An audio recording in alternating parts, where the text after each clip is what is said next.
Hi and welcome back to part 5 of my live edge river coffee table. We're going to find out where we're going to fit these legs to the table. It's just a matter of looking at what it looks like and seeing what I think. What I've decided on is to put them in this position. They're 350 millimeters in from the end. It kind of looks balanced when you stand back and look at it. I'm hoping it looks okay. So one thing I want to do is when I'm looking from under the table, because it's translucent, I'm just worried, and I can't check now, depending on what the light is like, you may be able to see the wood underneath the epoxy. What I was thinking of doing is maybe putting a semicircle in here, and then that keeps it away from the wood a bit. Just going to mark the edges of where the river is on here. On the other side where the river will be different. In different position potentially. And then what we need to do is think about, do we just want a semicircle or do we want some weird shape? Probably just a semicircle. I'll do the other end now as well.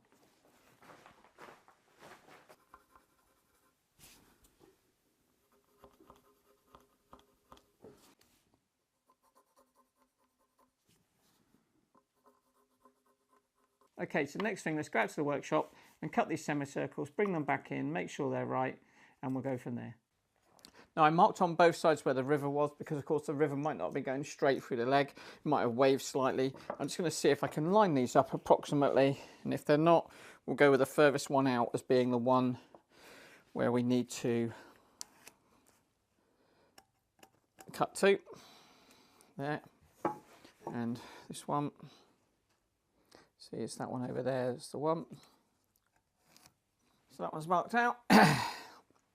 Now we need to think, what curve angle do we want? Okay, so what I'm going to use is this thickness gauge that I've got, that I did my wood turning with. Although I say that, I've had my lathe since 2015 and I've done no wood turning at all.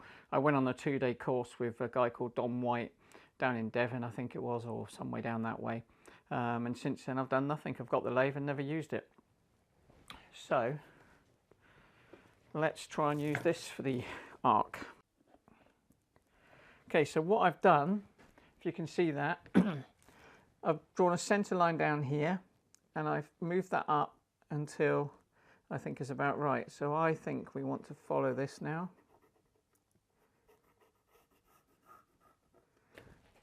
Let's take this off. I'm going to go over an arc. That arc there, we'll cut that out somehow. Not sure how. I hate using my jigsaw, it's a real old piece of rubbish. I've got my crappy jigsaw out, so I'm not very happy about using this jigsaw. It's all I've got for now. I'd rather have a bandsaw to cut that. Just a bit worried about the quality of the cut, but I'll keep it away from the line and try and sand down to it, so let's give it a go. Okay, here we go.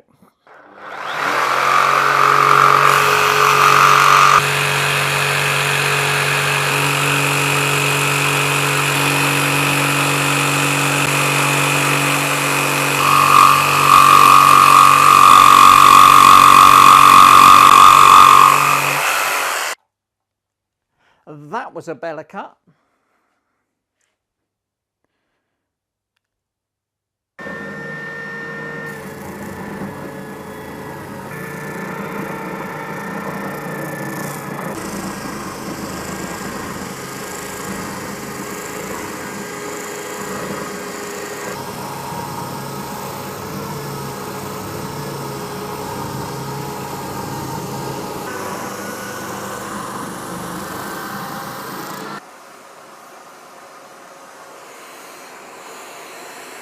Okay, next thing to do now we've done those is move on to doing the dominoes in the legs. Cutters in there. I'm not exactly sure where I want to lay them out. I'm not referencing off this side or this side as I'm laying them out this way. So what we'll do is we'll draw a line along there, following that glue line. So that is the line we're going to follow. Now we need to decide how many of these bad boys do I need to fit in there.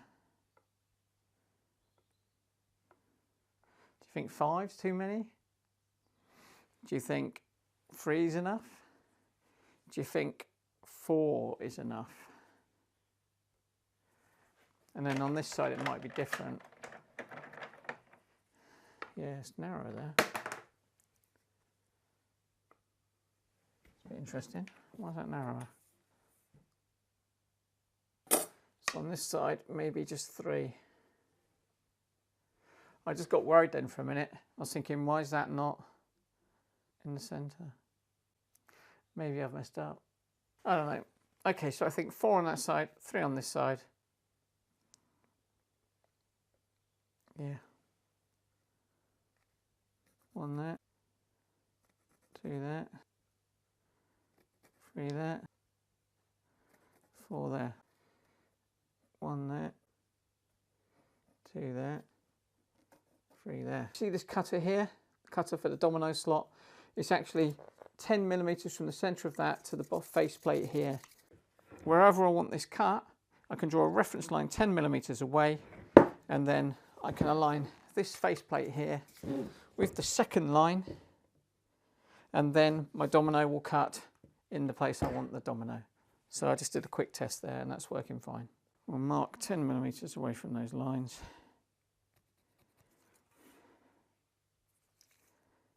And that's where we're going to reference the plate. That one is the line. That one is the line.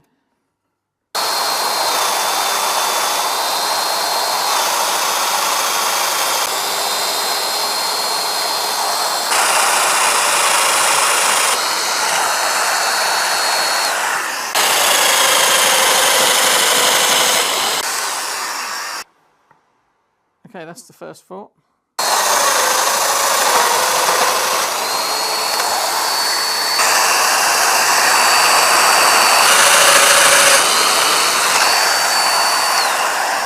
We've got all the dominoes cut in the leg.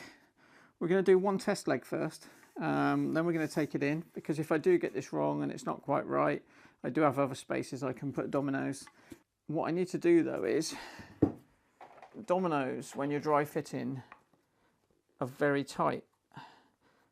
So what I might do is just sand some of these down, and then they slide in and out easier.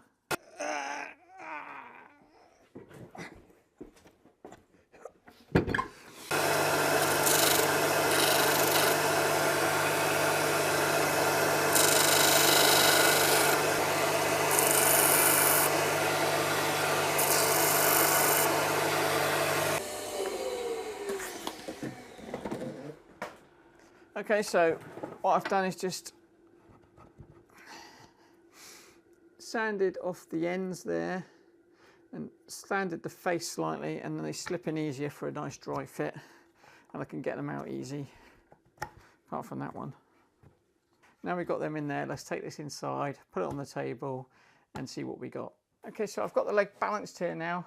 What I need to do now is try and mark out where the dominoes are along the center line that I've put here.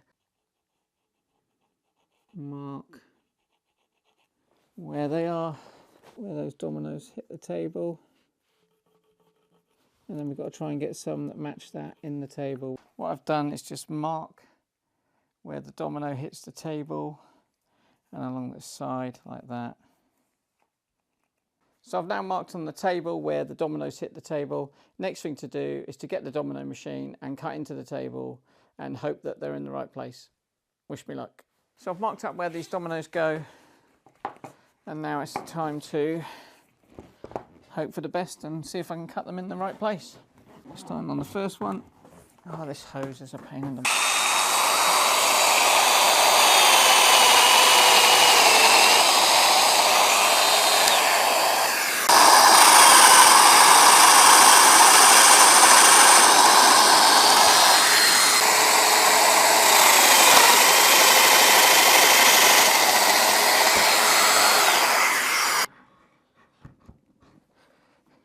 Oh yeah, yep,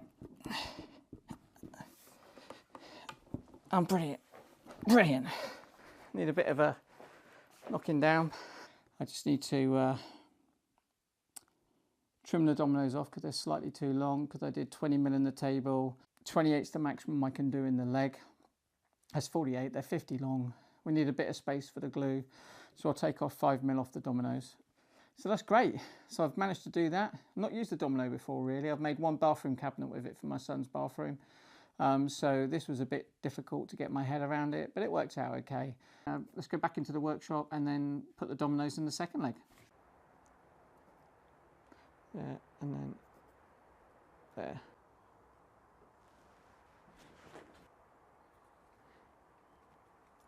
And then this one's this way.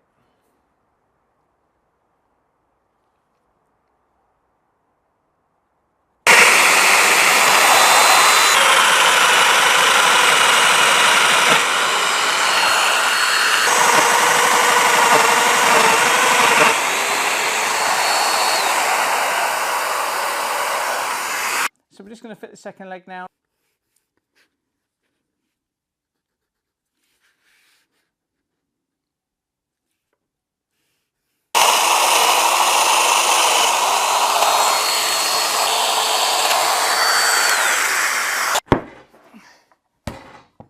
So we've cut the dominoes in both legs, we cut the dominoes in the table, we've done a dry fit on the legs using the dry fit dominoes that I make. We know the legs now fit in place. We can move on to the next part of the project. So where I've been dry fitting them to the table, I just want to get rid of any pencil marks and prepare these to the final sand now, ready to then give them a coat of epoxy resin.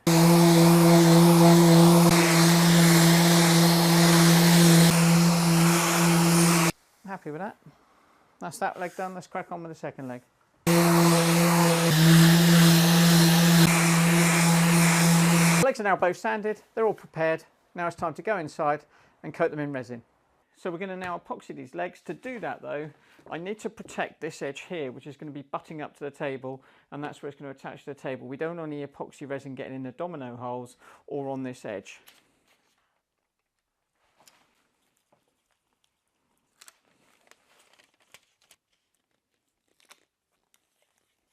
We've now applied the tape to the leg.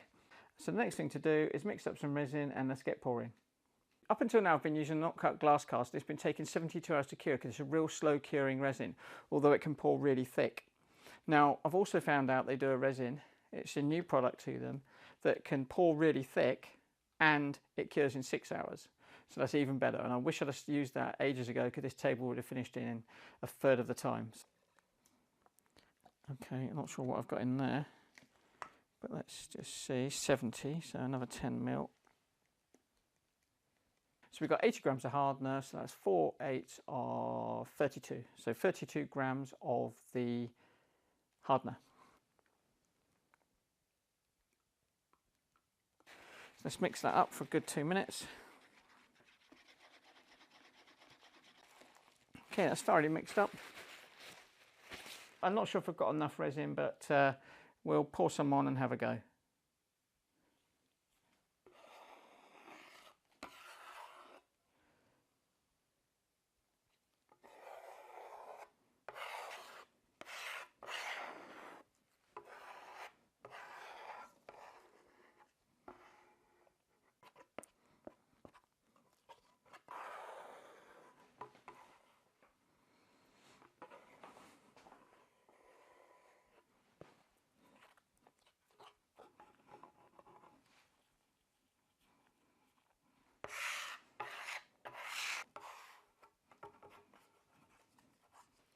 Over here.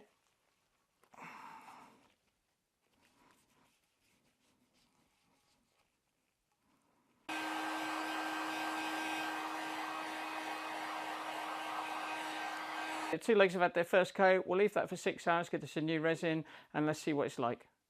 That's it for this episode. Thanks very much for watching. I really appreciate your support. Don't forget, if you like it, give it a thumbs up maybe, and if you don't like it, give it a thumbs down. If you leave a comment, I will respond. Now, if you're already subscribed, thank you very much for your support. It's greatly appreciated. And if you haven't subscribed, please consider subscribing. It does help me out. I recently created a website, DIYJace.com, and that was because one of my viewers, Jim McCauley, thank you very much, left a comment on my LED workshop light video. He wanted some further information on how I did that, and unfortunately, because he's not on Twitter, what I did was created a website for him, and in the blog section there's some further information about the LED lights. There's not a lot on there at the moment, but that will develop and grow, and it will supplement what I'm doing on YouTube. Anyway, check it out if you get the time. Really appreciate your support. Until next time, thanks very much.